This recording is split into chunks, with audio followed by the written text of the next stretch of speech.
Hi viewers, welcome to NK in favour channel. நான் உங்கள் என்கே.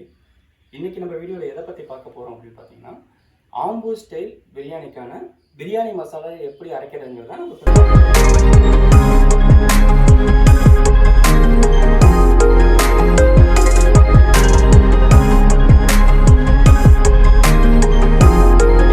கடையில் வாங்குகிற பிரியாணிலாம் வந்து பார்த்தீங்கன்னா ஒரு வகையான கைண்ட் ஆஃப் ஒரு யூனிக்கான ஒரு டேஸ்ட் ஒன்று இருக்கும், ஒரு ஃப்ளேவர் ஒன்று இருக்கும் சாப்பிடும்போது. அது நம்ம வீட்டில் பண்ணுறப்போ எப்போதுமே நம்மளுக்கு அது வராது. ஏன் அப்படின்னா அவங்களாம் வந்து ஒரு சீக்ரெட்டான ஒரு இன்க்ரீடியன்ட் யூஸ் பண்ணுவாங்க. லைக் அவங்க எப்போதுமே ஒரு மசாலா ஒன்று யூஸ் பண்ணுவாங்க. அந்த மசாலாவில் என்னென்ன கலக்கிறோம் அப்படிங்கிறத நம்ம எவ்வளோ யூடியூப் சேனல்ஸ் பார்த்தாலுமே அந்த மசாலா எப்படி செய்யறதுங்கிறத நம்ம சொல்ல மாட்டாங்க. இன்றைக்கி நம்ம வீடியோவில் அந்த மசாலா எப்படி செய்கிறோம் அப்படிங்கிறத பார்க்க போகிறோம். ஸோ ஸ்டெப் அண்ட் ஸ்டெப்பாக என்னென்ன மசாலா யூஸ் பண்ணுறோம், அந்த மசாலா எவ்வளோ குவான்டிட்டிஸ் இருக்கணும், எதை எப்படி வறுக்கணும் அப்படிங்கிறத உங்களுக்கு நான் ஸ்டெப் பை ஸ்டெப்பாக சொல்கிறேன். வீடியோ ஸ்கிப் பண்ணாமல் பாருங்கள். இப்போ மசாலா அரைக்க போகிறதுக்கான இன்க்ரீடியன்ட்ஸ் இதெல்லாம் தான். இப்போ இது எல்லாமே வந்து பார்த்தீங்கன்னா மெஷர் பண்ணி நான் வந்து வெயிங் மிஷினில் மெஷர் பண்ணி நான் எடுத்து வச்சுருக்கேன். எது எவ்வளோ கிராம்ஸ் அப்படிங்கிறத நான் ஒன்று ஒன்றா சொல்கிறேன். நான் ஸ்டெப் அண்ட் ஸ்டெப்பாக நீங்கள் அப்படியே நோட் பண்ணிங்க. ஃபஸ்ட்டு வந்து தனியா வந்து 40 கிராம் தனியா எடுத்து வச்சுருக்கேன்.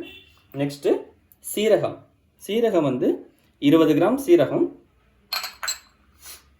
சோம்பு வந்து 20 கிராம். மிளகு வந்து 40 கிராம் போட்டிருக்கேன்.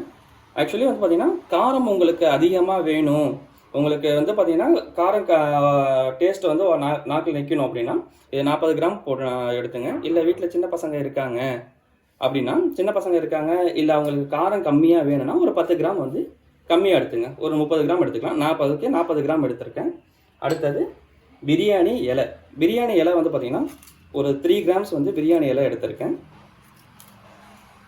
நெக்ஸ்ட்டு பட்டை, இது வந்து 2 டைப் ஆஃப் பட்டை எடுத்திருக்கேன். ஒன்று வந்து சாலிடான இருக்கும் நம்மளுக்கு எப்போதும் ஒரு பட்டை, அது ஒரு பார்த்திங்கன்னா ஒரு 5 கிராமும்.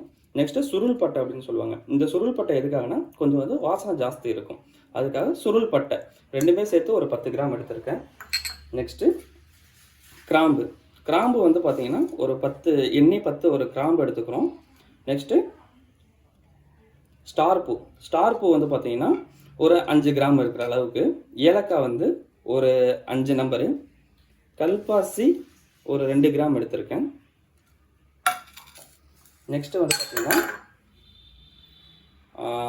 மராக்கி மூக்கு, இது வந்து பார்த்திங்கன்னா ஒரு 5 கிராம் வந்து பார்த்திங்கன்னா மராக்கி மூக்கு எடுத்திருக்கேன். நெக்ஸ்ட்டு பிரியாணி இலை, இது வந்து பார்த்திங்கன்னா இந்த ரம்ஜான் டயத்தில் இந்த நெய்யரிசி நெய்ச்சோறு இதெல்லாம் செய்கிறதுக்கு வந்து பார்த்திங்கன்னா இந்த வந்து பிரியாணி இலை போடுவாங்க.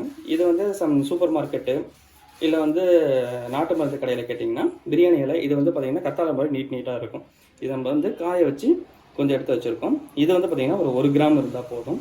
நெக்ஸ்ட்டு ரோஜா இதழ், நாட்டு மருந்து கடையில் இருந்தால் வந்து பார்த்திங்கன்னா ரோஜா இதழ் கேட்டிங்கன்னா கொடுப்பாங்க. இந்த ரோஜா இதழ் போட்டிங்கன்னா உங்களுக்கு வந்து ஒரு வாசனை வந்து கொஞ்சம் டிஃப்ரெண்ட்டாக கொடுக்கும். அதுக்காக ரோஜா இதழ் வந்து ஒரு 3 கிராம்ஸ் எடுத்து வச்சுருக்கேன். நெக்ஸ்ட்டு வந்து ஜாதிக்காய், இதுவுமே நாட்டு மருந்து கடையில் கிடைக்கும். ஜாதிக்காய் வந்து ஒரு ஜாதிக்காய் 2ஆக கட் பண்ணி வச்சுருக்கேன். ஏன்னா மிக்ஸி ஜாரில் போடுறப்போ நமக்கு வந்து கொஞ்சம் அடிப்படும், அதனால் ஜாதிக்காய் வந்து ஒரு காய் வந்து எடுத்து பொடி லைட்டாக கட் பண்ணி வச்சுருக்கேன். ஜாதிபத்திரி வந்து பார்த்திங்கன்னா ஒரு பூ, இது வந்து ஒரு பூக்கு மேலே போகக்கூடாது, இல்லைனா ஒரு மாதிரி கன்சிஸ்டன்ட் ஸ்மெல் அடிக்கும். இது கூட உங்களுக்கு வந்து கொஞ்சம் ஸ்பைசி இன்க்ரீஸ் ஆகணும் அப்படின்னா ஒரு 4-5 காஞ்ச மிளகாய் போட்டுக்கலாம்.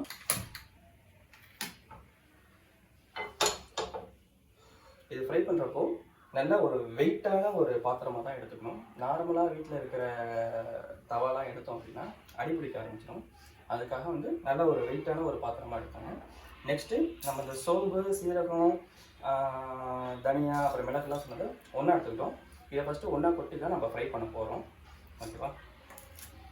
பேன் இப்போ சூடாகிடுச்சு. இப்போ இது எல்லாத்தையும் ஒன்றா கொட்டி நம்ம வந்து மிதமான சூட்டில் வந்து வதக்கிடலாம்.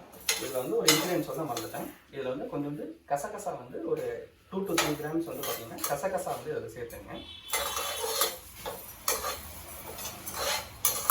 இதெல்லாம் வந்து தனியா வந்து ஃப்ரை ஆகிறப்போ ஒரு ஸ்மெல் உங்களுக்கு நல்லாவே தெரியும். ஸோ அந்த ஸ்மெல் நல்லா வந்து பார்க்க வரும். கொஞ்சம் கருகிற ஸ்மெல் வர்ற மாதிரி இருக்கிறப்போ நம்ம வந்து இதை முடிஞ்சிச்சுனாக்கா இங்கே எடுத்து வச்சுக்கலாம். நல்லா ஒரு பொன்னிறமாக இது வந்துடுச்சு. இதை தனியாக எடுத்து கொட்டி வச்சுக்கலாம். நெக்ஸ்ட்டு பட்டையை வந்து தனியாக போட்டு பட்டை, நெக்ஸ்ட்டு வந்து இந்த பூ இதெல்லாம் வந்து தனியாக போட்டு வதக்கலாம்.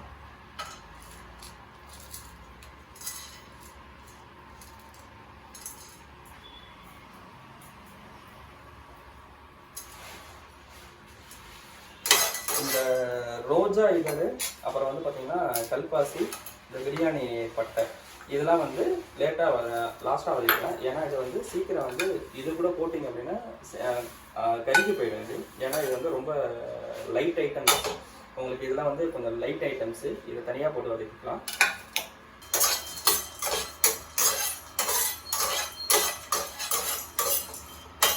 இப்போது இது வந்து ஓரளவுக்கு வந்து ஒரு 75% வந்து நல்லா நம்மளுக்கு வந்து ஃப்ரை ஆகிடுச்சு. இது கூட இப்போ நம்ம சேர்த்து வச்சுருக்க அதர் ஐட்டம்ஸ் எல்லாத்தையும் வந்து இது கூட போட்டு மிக்ஸ் பண்ணிக்கலாம்.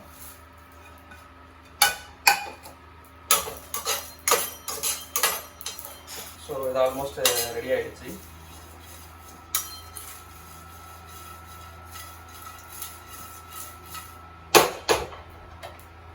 அடுப்பு ஆஃப் பண்ணிடலாம். எல்லாமே நம்மளுக்கு வந்து ஃப்ரை ஆகிடுச்சு. இது நல்லா உங்களுக்கு ஃபேனில் வந்து நல்லா வந்து காஞ்சதுக்கப்புறம் நல்லா சூடு ஆறுனதுக்கு அப்புறம் வந்து பார்த்தீங்கன்னா மிக்சியில் ஜாரில் போட்டு அடிங்க. சூடோடு அடிக்காதீங்க. சூடோடு அடிச்சிங்க அப்படின்னா இது வந்து கட்டி ஆகிடும் உங்களுக்கு. ஸோ அதனால் வந்து நல்லா ஆறுனதுக்கு அப்புறம் அடிங்க. கட்டி ஆகிடுச்சு அப்படின்னா உங்களுக்கு வந்து இந்த ஸ்டோரேஜ் பண்ணி வைக்க முடியாது. கொஞ்சம் வந்து ஹியூமிடிட்டி கொஞ்சம் ஈரப்பதமாக இருக்கும். அதனால நல்லா காஞ்சதுக்கப்புறம் இதை நம்ம அரைச்சிடலாம். இப்போ நம்ம வறுத்து வச்ச எல்லா மசாலாவையும் ஜாரில் போட்டோம். ஸோ ஜாரில் போட்டு நல்லா ஃபைனாக வர்ற அளவுக்கு நல்லா வந்து ரன் அடிச்சிடலாம். ஸோ ரன் அடிக்கும் போது என்ன பண்ணுறீங்கன்னா ஜஸ்ட் வந்து ஒரு 2 ரன் வந்து பார்த்தீங்கன்னா 1ல் வச்சுட்டு திரும்பி ரிவர்ஸ் எல்லா மிக்சிலையுமே ரிவர்ஸ் கியர் இருக்கும். ஸோ ரிவர்ஸ் பண்ணிட்டு அடிங்க. ஏன்னா நம்ம அரைக்கிறது எல்லா இடத்துலையும் போய் ஒட்டி இருக்கும். அதனால ரிவர்ஸ் பண்ணிவிட்டு ஒவ்வொரு தடவை அடிக்கலாம்.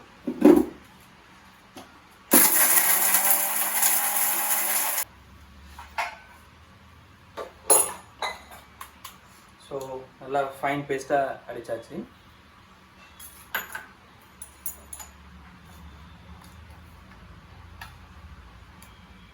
நல்லா கமகமான வந்து பார்த்தீங்கன்னா மசாலா வந்து நல்லா ஃபைனாக நம்ம பேஸ்ட் நல்லா ஃபைனாக கிரைண்ட் பண்ணியாச்சு. ஸோ நல்ல ஒரு ஃப்ளேவரான இருக்குது. இதை வந்து நம்ம வந்து வீட்டில் நல்லா சிக்கன் பிரியாணி பண்ணும்போதோ இல்லை வந்து பிரிஞ்சி ரைஸ் பண்ணும்போதோ இதில் அளவுக்கு தகுந்த மாதிரி இப்போ நம்ம அளவு எடுத்துருக்கிறதுல ஸோ எவ்வளோ குவான்டிட்டி போடணும் அப்படிங்கிறது எல்லாருக்கும் ஒரு சந்தேகம் இருக்கும். ஆக்சுவலாக நம்ம பிரியாணி வந்து இப்போ ஃபார் எக்ஸாம்பிள் ஒரு 1 kg பிரியாணி நம்ம வீட்டில் பண்ணணும்னு வச்சுங்க. நம்ம எப்போதுமே பட்டை, இலவங்கம், இந்த ஜாதிக்காய் இது எல்லாமே நம்ம வந்து ஆயிலில் ஃப்ரை பண்ணுறப்போ நம்ம போடுவோம்.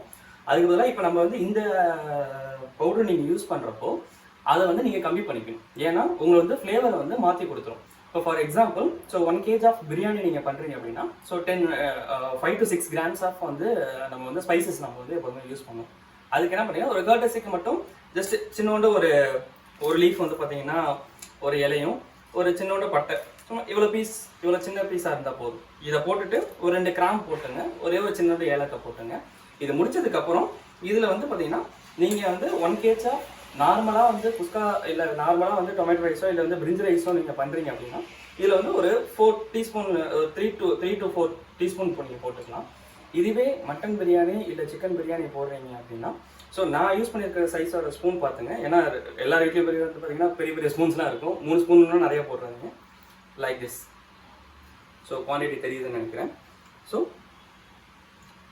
இந்த அளவுக்கு குவான்டிட்டி வந்து ஒரு 3 ஸ்பூன் 1 kg ஆஃப் வந்து வெஜ் பிரியாணிக்கு வந்து ஒரு 3 ஸ்பூன் போட்டுங்க.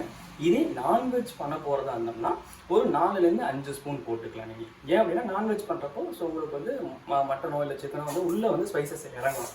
அப்போது தான் வந்து அந்த ஃப்ளேவர் வந்து உங்களுக்கு வந்து எக்ஸ்ட்ராக்ட் பண்ணி கொடுக்கும் உங்களுக்கு. ஸோ அந்த குவான்டிட்டி இருக்குது. ஸோ அகெயின் சொல்கிறேன், நீங்கள் இந்த மசாலா பவுடர் நீங்கள் யூஸ் பண்ணுறப்போ பிரியாணியோ இல்லை வந்து வெஜ் பிரியாணியோ இல்லை வந்து தக்காளி சாதமோ ஏதோ ஒன்று நீங்கள் பண்ணுறீங்க, பிரிஞ்சி ரைஸோ ஏதோ பண்ணுறீங்கன்னா இந்த மசாலா யூஸ் பண்ணுறப்போ நீங்கள் நம்ம நார்மலாக யூஸ் பண்ணுற ஸ்பைசஸோட இதை வந்து கம்மி பண்ணலாம். ஸோ சில பேர் வந்து வீட்டில் வந்து மட்டன் பிரியாணி இல்லை வந்து கிரேவி இல்லை வந்து இது பன்னீர் பட்டர் மசாலா இதெல்லாம் நீங்கள் பண்ணுவீங்க. கறி குழம்பு வைக்கிறது, சூப்பு வைக்கிறது இதெல்லாம் பார்க்கலாம். ஸோ அதுக்கும் வந்து இதை நீங்கள் யூஸ் பண்ணிக்கலாம். Just one spoon R 2 spoons mutton dalcha பண்ணுறீங்க, இல்லை மட்டன் சுக்கா இந்த மாதிரி ஏதாவது நீங்கள் பண்ணுறீங்க, இல்லை வந்து சிக்கன் பெப்பர் சிக்கன் இதெல்லாம் பண்ணுறீங்க அப்படின்னா, இது ஆல்ரெடி நம்ம வந்து நிறைய மிளகு சேர்த்துருக்கோம். ஸோ பெப்பரானியன் சிக்கன்லாம் நீங்கள் பண்ணுறீங்க அப்படின்னா ஸோ கண்டிப்பாக இதை நீங்கள் யூஸ் பண்ணிக்கலாம். அப்போ வந்து அது ஸ்பைசஸோட அளவு பார்த்துக்கணும். ஸோ 1 or 2 டைம்ஸ் நீங்கள் பண்ணுறப்பயே உங்களுக்கு வந்து ஸ்பைசஸோட அளவு தெரிஞ்சு போயிடும். இப்போ நான் பண்ணி வச்சிருக்கிறது வந்து பார்த்தீங்க அப்படின்னா அரௌண்ட் வந்து ஒரு 250 கிராம், ஒரு 1/4 கிலோ கிட்ட வரும். இது வந்து ஒரு நல்ல டைட்டான ஒரு கண்டெய்னர். ஸோ ஒரு கண்டெய்னர் எடுக்கிறேன்.